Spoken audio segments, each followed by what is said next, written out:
Hello. Today I'm making this video because I feel some curiosity that I want to show you around me, because every day morning I have to travel for 1 hour in this road. So I want to show you how I feel in traveling in this rickshaw, and sometimes I feel dizzy, and also I have headache for traveling for this long time. So but sometimes I feel very happy to enjoy the weather and enjoy my around, because there are a lot of, you can see a beautiful scenery over there, green fields. So I like this kind of views and sceneries. And also sometimes I feel good with my students, how innocent face they have,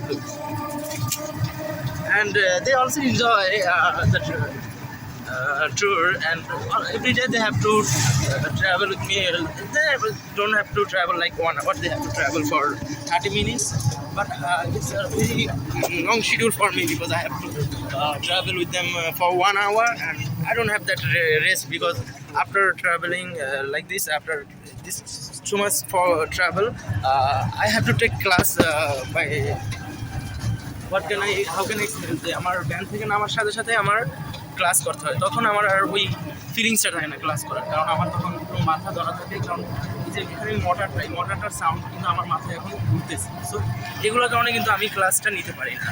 তো আমি আমার প্রিন্সিপালকে inform করেছি যে আমার মাথা এইভাবে, তো উনি আমাকে সাজেস্ট করলো যে ইয়ারবাডস ইউজ করতে, বাট আমি দেখলাম যে ওগুলো ইউজ করার পরও যে মাথা ঠিকই ধরা থাকে।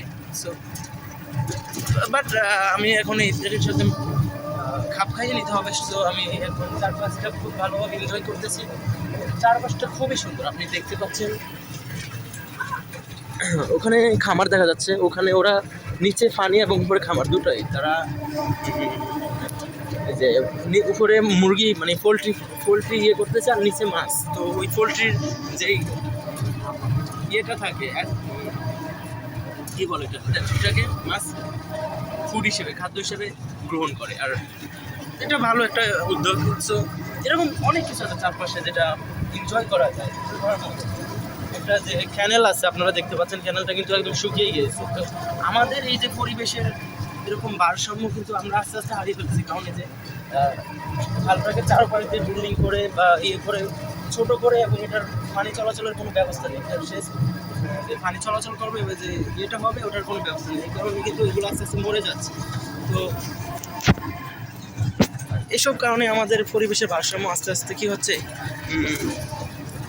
নষ্ট হয়ে যাচ্ছে। তো আমরা আমাদের বেঁচে থাকতে কিন্তু আমাদের পরিবেশ আমাদের একটা অপরিহার্য অংশ। সো এগুলো আমাদের মেনটেন করতে হবে।